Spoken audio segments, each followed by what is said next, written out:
And that's why the condemned woods were condemned.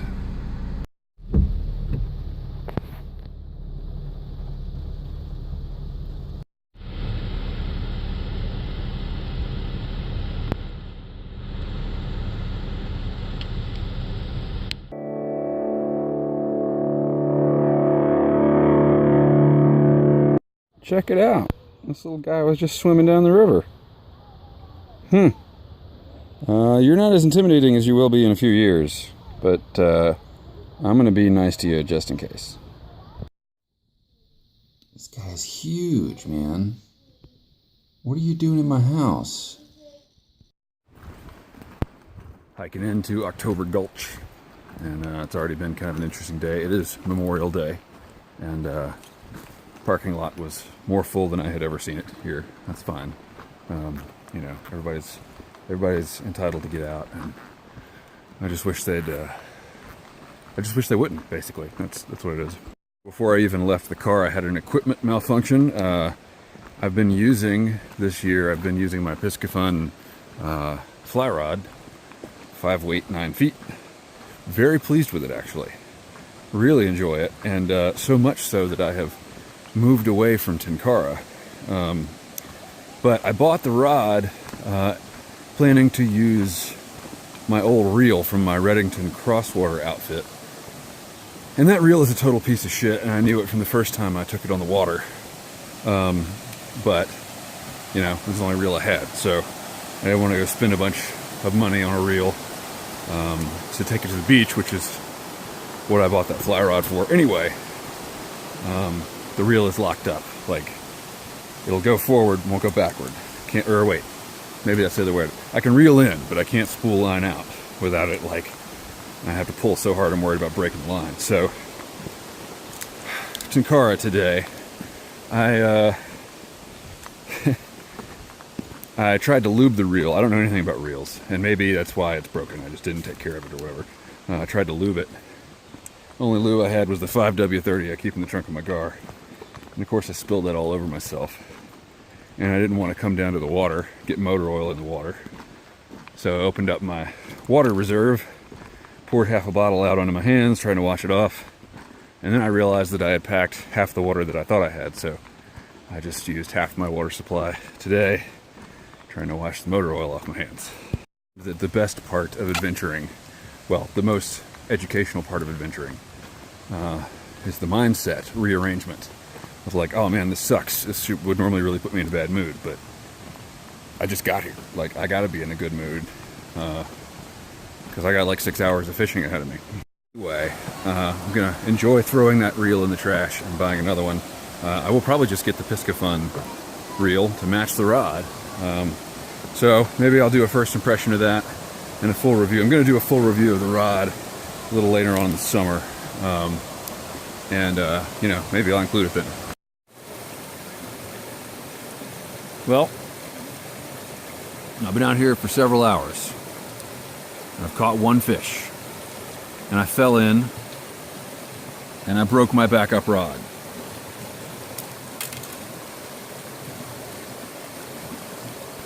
Good thing I have a backup to my backup. And I dropped my pipe in the river.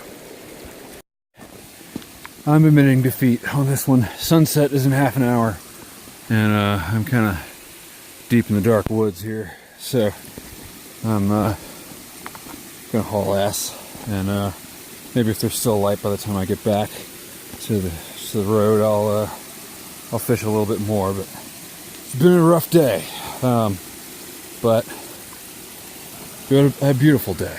You know, I can't really complain.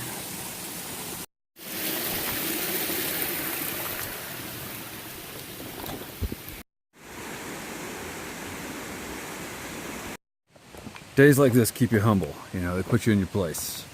And that's good. Like, just when you're starting to think, like, oh, maybe I've got the hang of this fly fishing thing, I pretty much consistently catch fish every time I go out, you'll have a day like this. And I've noticed that most of my days like this happen in places like this. That's okay. It's okay. It's beautiful out here, and when you have a good day, it makes it all the more perfect that it's in a place like this that's so challenging. Vulnerability. Being vulnerable to a bad day is what makes it adventure instead of vacation, right? Yeah, okay. A little salty. A little bit salty. Just a bit. It's okay. It's alright. No big deal. Just gonna go home and shop for fishing gear. That'll make it all better. You go some crazy places chasing trout. My guru sent me up here, and I just left the paved road. Last thing he said before we got off the phone, watch out for rattlesnakes, there's a mess of them up there. Right, well, let's get walking. Alright, it's June 2nd, 2019, and for the first time ever, I just had a game warden check my fishing license. I've never seen one in the wild before. Met some, you know, in social encounters, but they were very polite, and I was very polite, and everybody's having a good day. This water is legitimately cold. I know you hear everybody say that. Oh, the water's so cold. This is actually cold. All right, man, I've been here a couple hours now, and I've just caught my first fish, but before that, I caught a big old salamander. Okay, here's my first fish in this place. Let's get him loose here. Buddy, thank you for biting on the pheasant tail nymph, size 18. Come on. What a good looking fish.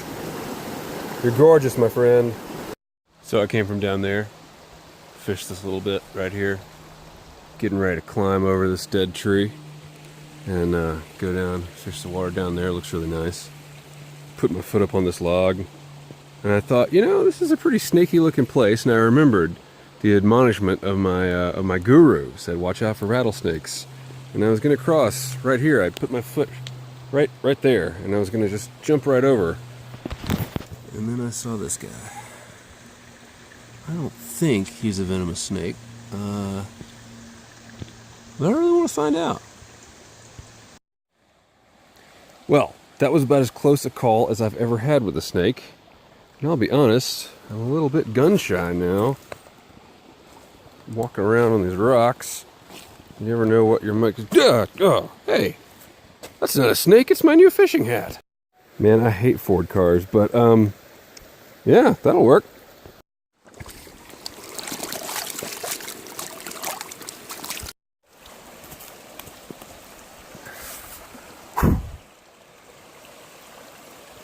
Fits like a glove. Too bad it's a hat. Wait just 1 second there.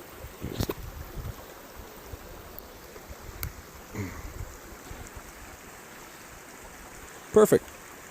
Okay, so here's a flat lay of all the stuff I'm going to be taking with me on these trips. We'll start from the top left here. Paracord, first aid kit, water filter, compass. This is my little survival kit, and I'll break that down in just a second. But it fits nicely in a Pelican 1040 case. Trail map, tripod, poncho, hand sanitizer and wipes, bottle of water, and the water is compatible with the water filter. The bottle is compatible with the water filter. Some shades, tobacco, my pipe. This is a Meerschaum apple-shaped diplomat with a lighter and tamper, sunscreen, insect repellent. This is some paper towels and some gloves, latex gloves. Here's a level that I'm going to use to help me compose with the camera. Some emergency power bars, my Sony A5100 and 7 Artisans 35-1.2 lens, cheap flashlight, Mora Eldris and case with the leather keeper from Possum Hollow Trading, the camera itself, cable release, an extra pair of socks, and a pen and a notebook to keep notes on all the exposures. And almost forgot 5 rolls of color film. And all of that fits just fine into my Rothco medium transport pack, which is a cheaper pack, but other than fading to kind of a magenta cast, you can see there, it's no longer really green. I think it's held up pretty well over the last 4 years of adventuring. Also, there's a crayon, but I don't carry that.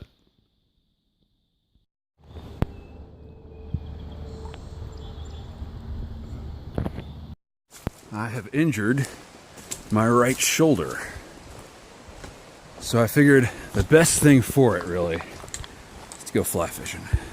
So yeah, you know, it was just one of those things. I was going to spend the day sitting at home, relaxing, playing Minecraft, drinking. And then I looked outside and the light was getting low, and I thought, I just bought 10 rolls of film. Do you think horses look at their feet when they're walking? Like humans do, like we look down? I'm just seeing all these horse tracks, and it doesn't really look like they care where they put their feet. I mean, I guess if you've got double the feet that we do, then, so what? But then I always hear that, you know, the big danger of taking horses on rocky trails is breaking an ankle, right? So, I don't know. Fucking worm drowning, corn soaking meat hogs. I asked my guru if he fished with a strike indicator, and he said, he's got this real deep voice, he said, "Ribs, fishing with a strike indicator is glorified bobber fishing, and that should be left to children." Well, yes, I'm trying to get to a certain spot by a certain time. I was out here the other day scouting, found some good shots. But I find that with fishing adventures or with photography adventures, so much of the whole experience is just managing your own bullshit, you know, your own neuroticism. Like, I know exactly what I came here for. I've got multiple reasons to make this a targeted approach, and yet I keep seeing things that might make a good shot. Or like when you come out to fish and you know you gotta hike a certain distance to get away from where everybody's spooked to fish, but you keep seeing spots that might be good to fish. So the rule I've got is, if I see a photo that I just can't pass up, like it's an amazing photo, okay, stop and shoot it. If you see a fish, like an actual fish that's feeding on the top or whatever, okay, fish for it. But don't try to conjure a photo. Don't try to, don't stop and waste time trying to fish a hole that kind of looks good, you know? Part of the bullshit is not taking yourself seriously. Like, you're sitting there at your desk and you're like, yeah, I should probably go, but you know, I don't really want to. Like, I hurt my shoulder, I don't know. And then you wait 10 minutes and you're still thinking, man, it's a nice evening out there. Yeah, I don't know, I could just play some Minecraft. And what you always do, or what I always do, is wait until the very last second. And then I'm like, of course I'm gonna go. I knew I was gonna go the whole time. Why didn't I just go? Yeah, this is the spot. And we're 10 minutes ahead of schedule. Fishing, and I got my fly stuck in this tree over here. And I walked right out into the middle of the water and saw this whole scene. But now that I'm here, how are we going to deal with all that reflection on the water down there? I mean, look, it's totally blown out. All right, here's the shot we're looking at. Shooting right into the sun there. So it's bound to be interesting, even if it's not any good. We're gonna make a 3 exposure bracket here: 15 seconds, 30 seconds, and 60 seconds. Have I ever told you that I hate ball head tripods? They just drive me insane, man. Every time you adjust one dimension, the other dimensions get accidentally adjusted as well. This is more from my notes because I just don't want to stop and write this down right now. First frame was at 15 seconds. Then I accidentally skipped 2 frames because I was shining my flashlight into the film advance window. So then frames 4 and 5 are 30 seconds and 60 seconds. The metering value was 15 seconds. Stop recording. So I dropped my bag in the river, which is fine. You know, everything in there is, well, it's not waterproof, but it doesn't matter if it gets wet. But it did slow me down a bit. I got back to the swinging bridge and took a few photos of that. I'll show them to you now. In the meantime, I've been fishing a bit. Caught nothing. So it's almost July. You know, I can attribute this to the water heating up. Fish aren't feeling frisky, you know. But I'm going down to the last spot here. Gonna do some fishing during the evening rise. Anyway, supposedly I'm coming back tomorrow to shoot more, bringing a sidekick. So we'll see. Okay, well my backup didn't work out. Everybody bailed today, but that's okay. I came back out to the river, and now I'm taking cool pinhole photos of trees and water and rocks and stuff. This shot especially, I think, will turn out pretty cool. We're getting everything from over here to the water out there, and then quite a bit above and below. So I think that's going to be a pretty nice shot. Unfortunately, I forgot my pen, so I've been trying to make notes. But everything I've shot around this tree, for future reference grids, when you're watching this video, everything I've shot around this tree has been 2 minutes, which is metered plus 2.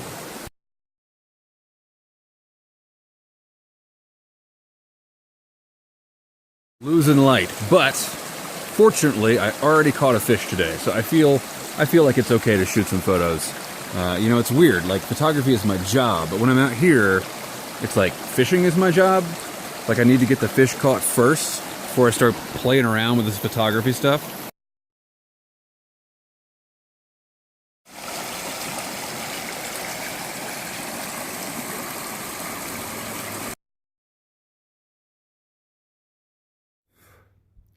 It's hot. It's like 90 degrees. I'm on top of a mountain and I'm trying to take a pinhole picture of this tree.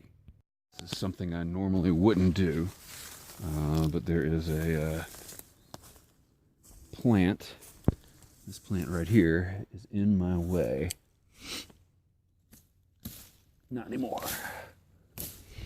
Cool. So this is a minute-long exposure, I think. Well, it's definitely a minute long. That might not be the proper value, though, because I left my camera in my fishing bag in the car. And so I'm using my phone camera to take a meter reading. Who knows how accurate that is? Left on this shot. I'm actually going to use my phone today to take notes on everything that I'm shooting because I don't want to carry around my damn notebook. And so this shot is I'm actually going to expose this for 2 minutes, which is metered plus 3, but it's metered with my phone. I want to make sure I get all these shadow details, you know, and I'm not too worried about losing the highlights. How are we doing here? Oh. 5, 4, 3, 2, 1. All right, so the sun keeps going in and out of clouds. So I did the metered exposure plus 1 stop. That was 2 minutes. And then I did one at 90 seconds, and then I did one at 1 minute. So that should give us a good variety. Okay, we're giving this one 1 minute. Just a different tree, same shot. I am especially excited to see how this one's going to turn out.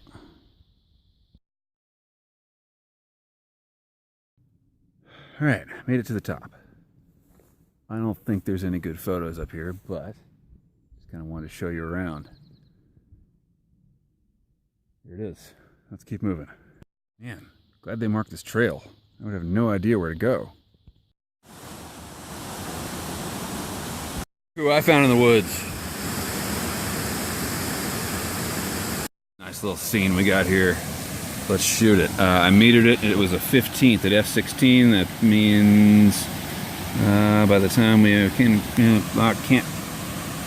15th, okay, right. All right, it was a 15th at f16, so that means it's going to be 15 seconds. All right, we can handle that.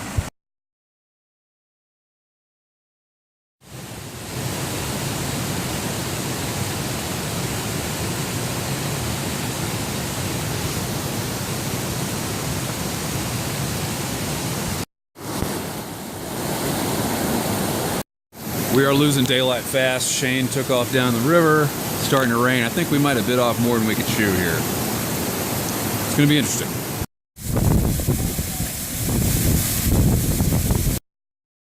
Just kidding. It wasn't that bad. So, in probably a couple of weeks, maybe sooner, you're going to see a random MisAdventure video. No, you're going to see, there's going to be a dedicated video to an adventure I'm going to have looking for a spooky thing in the woods. And in that video, I'm going to say that it's the most difficult trail I've ever been on. I'll be wrong about that, because since then, I've gone on this trail. Look at this. This dog can't even handle it. I mean, seriously, like, what am I supposed to do with this?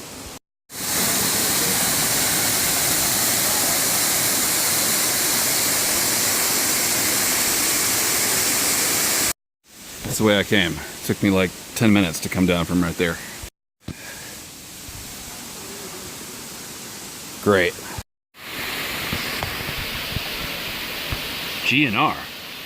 Y'all, Guns N' Roses was here. Oh, it's so beautiful. Isn't it nice? Ugh.